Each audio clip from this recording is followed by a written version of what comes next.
तो चलिए सफर की शुरुआत करते हैं भारत की कला, संस्कृति और शानदार किलों से। कला की बात हो तो सबसे पहले नृत्य का जिक्र आता है।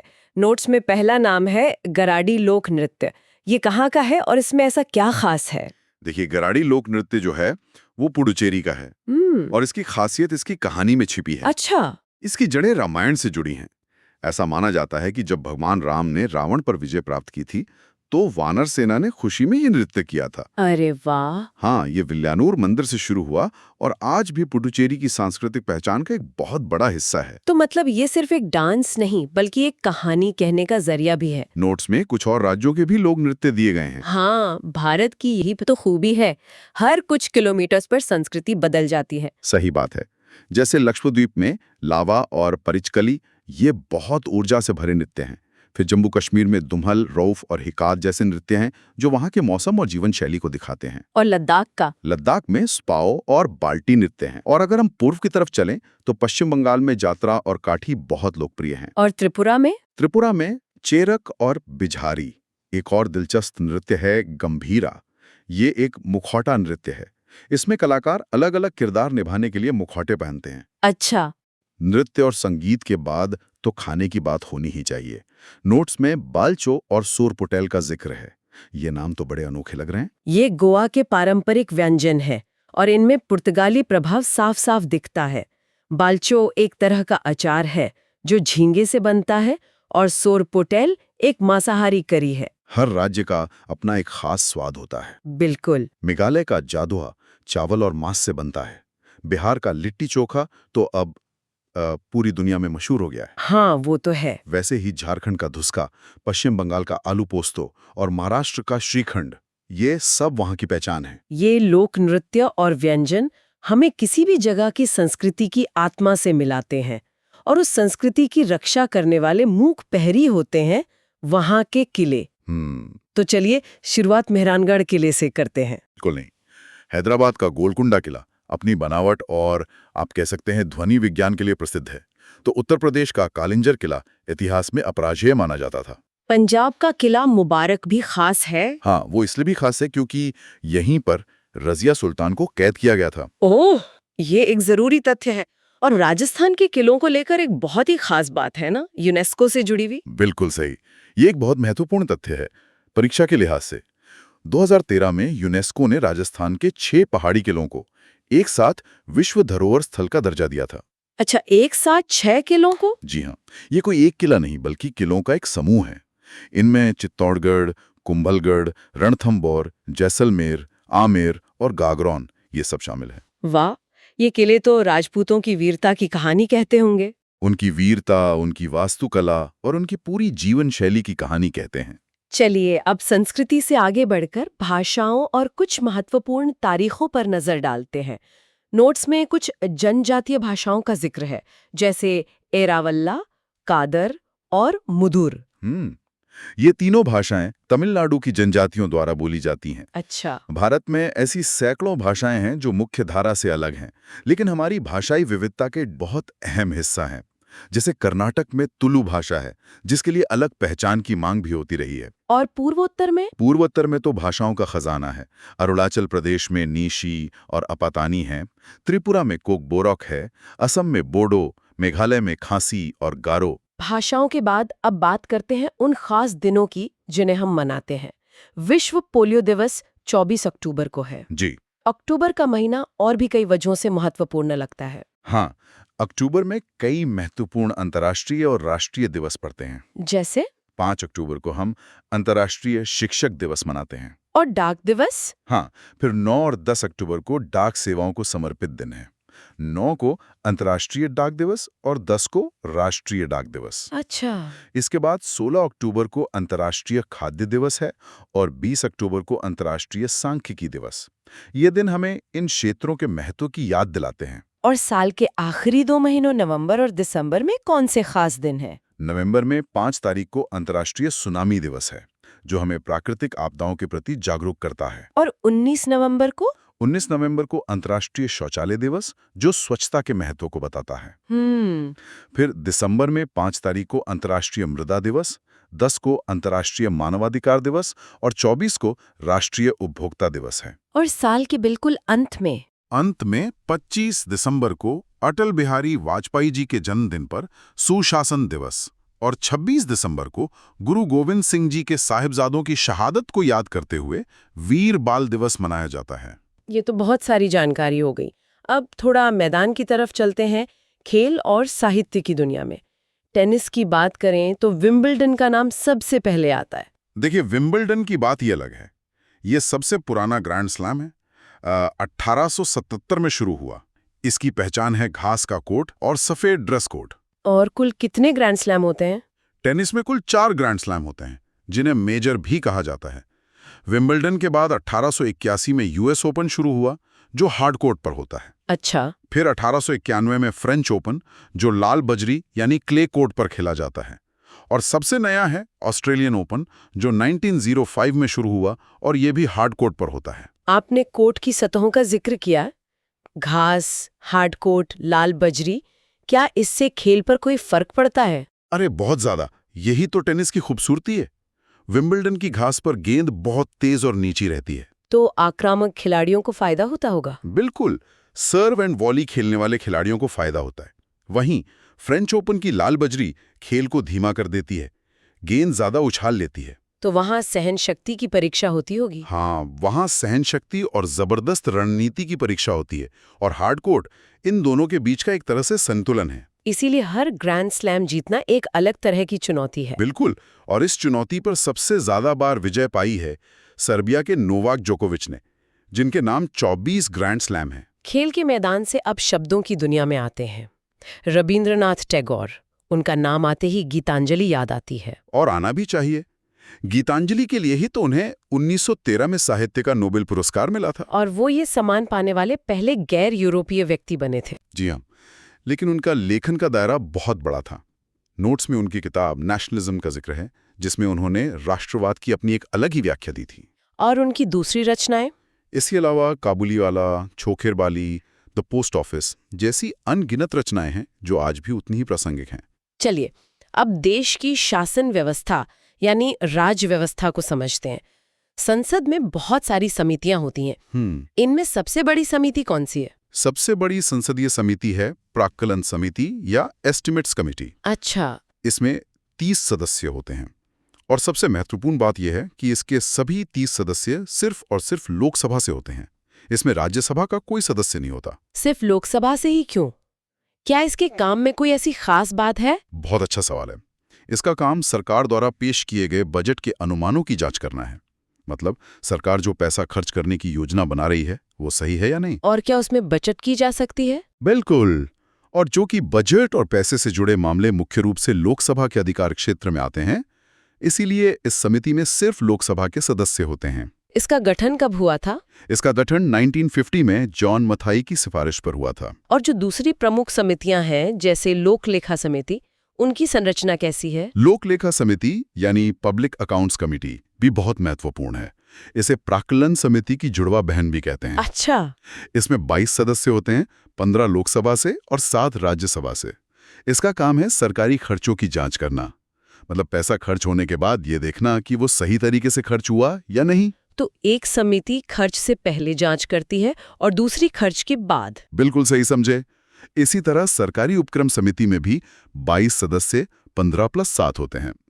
तो यहाँ परीक्षा के लिए याद रखने वाली बात यह है कि प्राक्कलन समिति सबसे बड़ी है और सिर्फ लोकसभा से है। ये तो हुई केंद्र की बात। अब राज्यों के विधानमंडल पर आते हैं।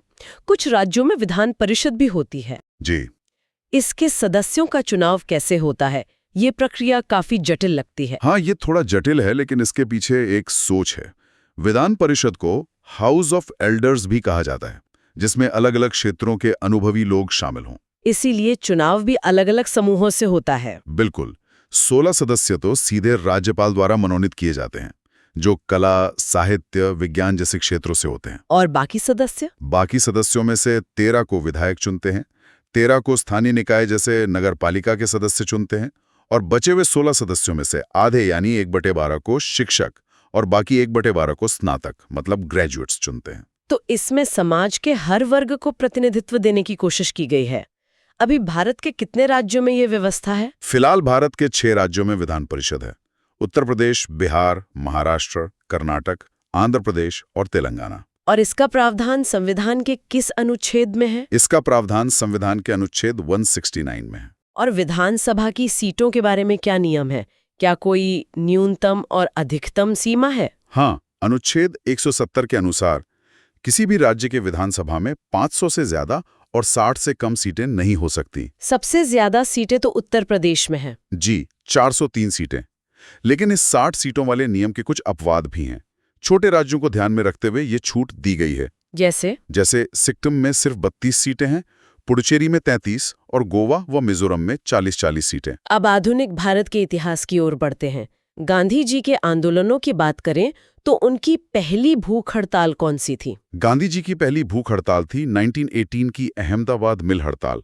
ये मिल मजदूरों के समर्थन में थी। और ये महत्वपूर्ण क्यों है? ये महत्वपूर्ण इसलिए है क्योंकि सत्याग्रह के हथियार के तौर पर भूख हड़ताल का इस्तेमाल उन्होंने भारत में पहली बार यहीं किया था। अच्छा। इसी साल उन्होंने गुजरात में ही खेड़ा सत्याग्रह भी किया था। एक और महत्वपूर्ण आंदोलन है बारदोली सत्याग्रह, जो 1928 में हुआ। इसका नेतृत्व सरदार पटेल ने किया था। और यहीं पर उन्हें सरदार की उपाधि मिली थी, है ना? जी, वहीं की महिलाओं ने वल्लभ भाई पटेल को सरदार की उपाधि दी थी। और इसके ठीक बाद भारतीय इतिहास का एक बहुत दुखद अध्याय आता है, जलियांवाला बाग हत्याकांड। कांग्रेस ने भी इसकी जांच की थी। हाँ, 13 अप्रैल 1919 को जब जनरल डायर के आदेश पर निहत्थे लोगों पर गोलियां चलाई गईं, तो पूरे देश में गुस्सा था। ब्रिटिश सरकार ने तो हंटर कमीशन नाम का एक आयोग बनाया, लेकिन कांग्रेस ने भी अपनी एक जांच समिति बनाई। और उसकी रिपोर्ट का प्रारूप? उसकी रिपोर्ट का प्रारूप खुद महात्मा गांधी को सौंपा गया था। इस बर्बर घटना के विरोध में भारतीय नेताओं ने क्या प्रतिक्रिया दी? विरोध बहुत मुखर था। रविंद्रनाथ टैगोर ने अपनी नाइटहुड की उपाधि लौटा दी। जमनालाल बजाज ने राय बहादुर की उपाधि वापस कर दी। और गांधी जी ने कैसरे हिंद का सम्मान लौटा दिया। ये सिर्फ उपाधियां लौटाना नहीं था, बल्कि ब्रिटिश राज के नैतिक अधिकार को एक खुली चुनौती थी। और इसी पृष्ठभूमि में असहयोग आंदोलन की नींव पड़ी। बिल्कुल। जलियांवाला बाग और रॉलेट एक्ट के विरोध में ही 1920 में असहयोग आंदोलन का प्रस्ताव लाया गया। कलकत्ता के विशेष अधिवेशन में मोतीलाल नेहरू ने इसका समर्थन किया और नागपुर अधिवेशन में इसे पारित कर दिया गया। ये कब तक चला? यह 1920 से लेकर 4 फरवरी 1922 तक चला, जब चौरी चौरा की हिंसक घटना के बाद गांधी जी ने इसे वापस ले लिया। असहयोग आंदोलन के बाद सविनय अवज्ञा आंदोलन का दौर आता है, जिसकी शुरुआत दांडी मार्च से हुई। इस यात्रा की सबसे खास बातें क्या थीं? दांडी यात्रा सिर्फ नमक कानून तोड़ने की एक घटना नहीं थी। ये ब्रिटिश राज को एक प्रतीकात्मक चुनौती थी। इसका आदर्श वाक्य था, अंत तक लड़ो। ये यात्रा कब से कब तक चली? यह यात्रा 12 मार्च 1930 को साबरमती आश्रम से शुरू हुई और 6 अप्रैल 1930 को दांडी पहुंचकर समाप्त हुई। पूरे 24 दिन, 241 मील की दूरी और गांधी जी के साथ 78 सहयोगी। और इसे एक अमेरिकी पत्रकार ने कवर किया था, ना? हाँ, वेब मिलर ने, जिससे इसे अंतर्राष्ट्रीय स्तर पर बहुत पहचान मिली। इस आंदोलन में कुछ और भी दिलचस्प पहलू थे, जैसे वानर सेना का गठन। हाँ, ये इस आंदोलन की एक बड़ी खासियत थी। बच्चों की वानर सेना और लड़कियों की मंजरी सेना बनाई गई थी। उनका क्या काम था? वो संदेश पहुंचाने और छोटी मोटी गतिविधियों में मदद करते थे। इससे पता चलता है कि ये आंदोलन कितना व्यापक था। और धरासना सत्याग्रह? उसी दौरान धरासना में नमक सत्याग्रह का नेतृत्व सरोजिनी नायडू ने किया।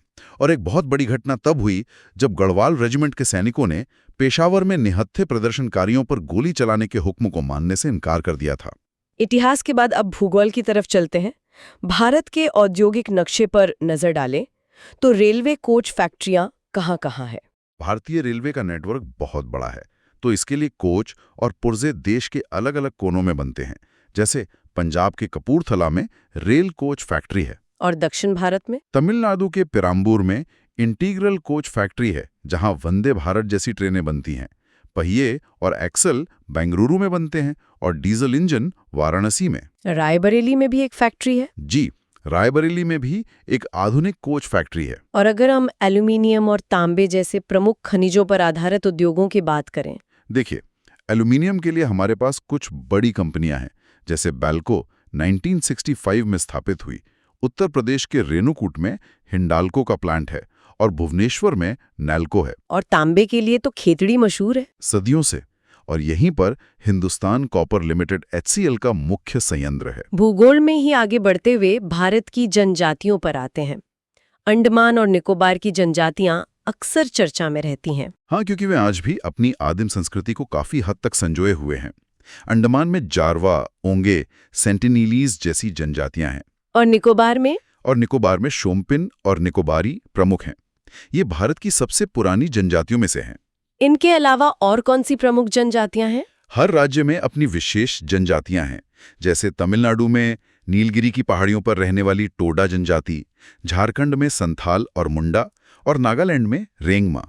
जनजातियों के अलावा नोट्स में कुछ प्रमुख अनुसंधान संस्थानों का भी जिक्र है, जैसे वन अनुसंधान संस्थान यानी फॉरेस्ट रिसर्च इंस्टीट्यूट, जिसे हम FRI कहते हैं, वो देहरादून में है। ये तो बहुत प्रसिद्ध है। जी, ये भारत में वानिकी अनुसंधान का सबसे बड़ा और पुराना संस्थान है। इसी तरह शुष्क वनों पर शोध के लिए जोधपुर में AFRI है। हिमालयी वनों के लिए शिमला में संस्थान है। और ऊर्जा के क्षेत्र में राष्ट्रीय पवन ऊर्जा संस्थान चेन्नई में है और जैविक खेती का राष्ट्रीय केंद्र गाजियाबाद में है। ये संस्थान अपने अपने क्षेत्रों में देश के विकास के लिए बहुत महत्वपूर्ण काम करते हैं। अब जरा अर्थव्यवस्था पर आते हैं। जब भारत आजाद हुआ तब हमारी आर्थिक स्थिति कैसी थी? आजादी के समय हमें विरासत में एक अल्प विकसित और रुग्ण अर्थव्यवस्था मिली थी। मतलब विकास की गति लगभग शून्य थी और अर्थव्यवस्था एक तरह से ठहरी हुई थी। और GDP कितनी थी? उस समय देश की कुल GDP महज 2.70 लाख करोड़ के आसपास थी। हमने मिश्रित अर्थव्यवस्था का मॉडल अपनाया, जिसमें कुछ गुण पूंजीवाद के और कुछ समाजवाद के। अर्थव्यवस्था में कृषि की बात करें तो झूम खेती का जिक्र आता है। इसके इतने सारे अलग अलग नाम क्यों हैं? असल में झूम खेती एक तरीका है जिसे स्थानांतरण कृषि कहते हैं। इसमें किसान जंगल के एक हिस्से को साफ करके खेती करते हैं और कुछ साल बाद जगह बदल लेते हैं। बिल्कुल। जब जमीन की उर्वरता कम हो जाती है तो वे उस जगह को छोड़कर किसी नई जगह चले जाते हैं। क्योंकि ये तरीका देश के अलग अलग हिस्सों में प्रचलित है, इसलिए इसके स्थानीय नाम भी अलग अलग हैं। जैसे उत्तर पूर्व में इसे झूम कहते हैं, आंध्र प्रदेश में पोडू, मध्य प्रदेश में बेवर, पश्चिमी घाट में कुमारी और राजस्थान में वालरे। और भारत के बाहर भी इसके नाम हैं? हाँ, श्रीलंका में इसे चेना और ब्राजील में रोका कहते हैं। नाम अलग हैं पर तरीका एक ही है। बजट से ठीक पहले आर्थिक सर्वेक्षण पेश होता है। क्या ये हमेशा से अलग था? नहीं, पहले ये बजट का ही हिस्सा हुआ करता था। 1964 से आर्थिक सर्वेक्षण को केंद्रीय बजट से अलग कर दिया गया। तो अब इसे कौन पेश करता है? अब इसे वित्त मंत्रालय बजट से एक दिन पहले पेश करता है। ये एक तरह से देश की अर्थव्यवस्था का सालाना रिपोर्ट कार्ड होता है। अर्थव्यवस्था से जुड़े कुछ कार्यक्रमों की बात करें तो मेक इन इंडिया एक बहुत बड़ा कार्यक्रम है। इसके पीछे क्या सोच है? मेक इन इंडिया की शुरुआत 25 सितंबर 2014 को हुई। इसका मकसद भारत को एक ग्लोबल मैन्युफैक्चरिंग हब बनाना है। और इसके 4 स्तंभ कौन कौन से हैं? इसके 4 स्तंभ हैं: नई प्रक्रियाएं यानी व्यापार को आसान बनाना, नए क्षेत्र यानी निवेश के लिए नए सेक्टर्स खोलना, नया इंफ्रास्ट्रक्चर और सबसे जरूरी नई सोच। अब विज्ञान के कुछ बुनियादी नियमों पर आते हैं। गुरुत्वाकर्षण का नियम। ये नियम सर आइजैक न्यूटन ने 1687 में अपनी किताब प्रिंसिपिया में दिया था। उन्होंने बताया कि ब्रह्मांड में हर वस्तु हर दूसरी वस्तु को अपनी ओर आकर्षित करती है। और उन्होंने इसका एक गणितीय सूत्र भी दिया। जी, और इसी से जुड़ा है सार्वभौमिक गुरुत्वाकर्षण नियतांक G, जिसका मान 6.67 × 10⁻⁻11 nm² kg² होता है। न्यूटन ने वस्तुओं के बीच आकर्षण का नियम दिया, तो ग्रहों की गति का नियम किसने दिया? ग्रहों की गति का नियम जोहान्स केपलर ने दिया था, न्यूटन से भी पहले। 1609 में अपनी किताब एस्ट्रोनोमिया नोवा में उन्होंने बताया था कि ग्रह सूर्य के चारों ओर गोलाकार नहीं बल्कि अंडाकार कक्षाओं में घूमते हैं। और विज्ञान की दुनिया की एक और महान हस्ती मैरी क्यूरी, उन्हें 2 अलग-अलग क्षेत्रों में नोबेल पुरस्कार मिला था। हाँ, और ऐसा करने वाली वे इतिहास की पहली और आज तक की एकमात्र महिलाएं हैं। अद्भुत। उन्हें 1903 में भौतिकी में रेडियोधर्मिता पर शोध के लिए नोबेल मिला और फिर 1911 में उन्हें अकेले रसायन विज्ञान में रेडियम और पोलोनियम की खोज के लिए दूसरा नोबेल पुरस्कार मिला। उनका जीवन विज्ञान के लिए समर्पण की एक मिसाल है। बिल्कुल। अब जीव विज्ञान पर आते हैं। हम जो खाना खाते हैं उसका पूरी तरह से पाचन कहाँ होता है? पोषक तत्वों का मतलब कार्बोहाइड्रेट्स, प्रोटीन और वसा का पूर्ण पाचन हमारी छोटी आंत यानी स्मॉल इंटेस्टाइन में होता है। ये हमारे पाचन तंत्र का सबसे लंबा हिस्सा है ना? जी, करीब 6 से 8 मीटर। भोजन पहले मुंह से पेट में जाता है, जहां पाचन शुरू होता है। लेकिन असली काम छोटी आंत में होता है, जहां से पोषक तत्व खून में सोख लिए जाते हैं। और हमारे दांत, जो पाचन का पहला कदम है, उनकी संरचना कैसी होती है? नोट्स में एक दंत सूत्र 2123 दिया है। इसका क्या मतलब है? ये एक वयस्क इंसान का दंत सूत्र है। इसका मतलब है कि हमारे जबड़े के हर चौथाई हिस्से में 2 काटने वाले दांत यानी इंसाइजर्स होते हैं, एक चीरने फाड़ने वाला दांत कैनाइन होता है, 2 प्रीमोलर्स और 3 मोलर्स होते हैं। और इन सबको जोड़कर 32 दांतों का सेट पूरा होता है। और हमारे शरीर का सबसे कठोर पदार्थ भी हमारे दांतों का इनेमल ही है, जो कैल्शियम फॉस्फेट से बना होता है। आखिर में कुछ ताज़ा घटनाओं यानी करंट अफेयर्स पर नजर डालते हैं। भारत का सर्वश्रेष्ठ बैंक 2024 किसे चुना गया है? ग्लोबल फाइनेंस पत्रिका के अनुसार भारतीय स्टेट बैंक SBI को 2024 के लिए भारत का सर्वश्रेष्ठ बैंक चुना गया है। और RBI से जुड़ा कोई तथ्य? RBI से जुड़ा एक तथ्य ये है कि उसके गवर्नर शक्तिकांत दास हैं और RBI को हाल ही में डिजिटल परिवर्तन के लिए एक अंतर्राष्ट्रीय पुरस्कार भी मिला है। संयुक्त राष्ट्र सुरक्षा परिषद में भारत की स्थायी सदस्यता की दावेदारी को लेकर क्या खबर है? हाल ही में भूटान ने संयुक्त राष्ट्र महासभा के 79वें सत्र में भारत की स्थायी सदस्यता का खुलकर समर्थन किया है। ये तो भारत के लिए एक महत्वपूर्ण कूटनीतिक समर्थन है। बिल्कुल। आपको बता दें कि सुरक्षा परिषद में कुल 15 सदस्य होते हैं, लेकिन स्थायी सदस्य सिर्फ 5 हैं, जिनके पास वीटो पावर होती है। और आखिर में बाघों के संरक्षण को लेकर क्या अपडेट है? भारत का 58वां बाघ रिजर्व कौन सा है? भारत का 58वां बाघ रिजर्व मध्य प्रदेश के माधव राष्ट्रीय उद्यान को बनाया गया है। और 57वां? दिलचस्प बात यह है कि 57वां रिजर्व रातापानी भी मध्य प्रदेश में ही था। और टाइगर प्रोजेक्ट कब शुरू हुआ था? भारत में बाघों को बचाने के लिए टाइगर प्रोजेक्ट 1 अप्रैल 1973 को शुरू किया गया था। तब हमारे पास सिर्फ 9 टाइगर रिजर्व थे, आज 58 है। और 2023 की गणना के अनुसार भारत में बाघों की संख्या 3682 है। तो ये थे नायक 2.0 प्रैक्टिस सेट 13 के कुछ सबसे महत्वपूर्ण बिंदु। हमने संस्कृति से लेकर करंट अफेयर्स तक एक लंबा सफर तय किया। हाँ, और उम्मीद है कि इस चर्चा से ये सारे तथ्य अब सिर्फ तथ्य नहीं बल्कि एक दूसरे से जुड़ी हुई जानकारी के रूप में याद रहेंगे। एक आखिरी विचार मैं श्रोताओं के लिए छोड़ना चाहूंगा। इन तथ्यों को जोड़कर देखने की कोशिश करें। जैसे मध्य प्रदेश में ही इतने टाइगर रिजर्व क्यों हैं? वहां के भूगोल और जंगलों का इससे क्या संबंध है? या फिर गांधी जी के आंदोलनों का उस समय की अर्थव्यवस्था पर क्या असर पड़ा होगा? बिल्कुल। जब आप ऐसे सवाल पूछना शुरू करते हैं तो पढ़ाई बोझ नहीं बल्कि एक खोज बन जाती है।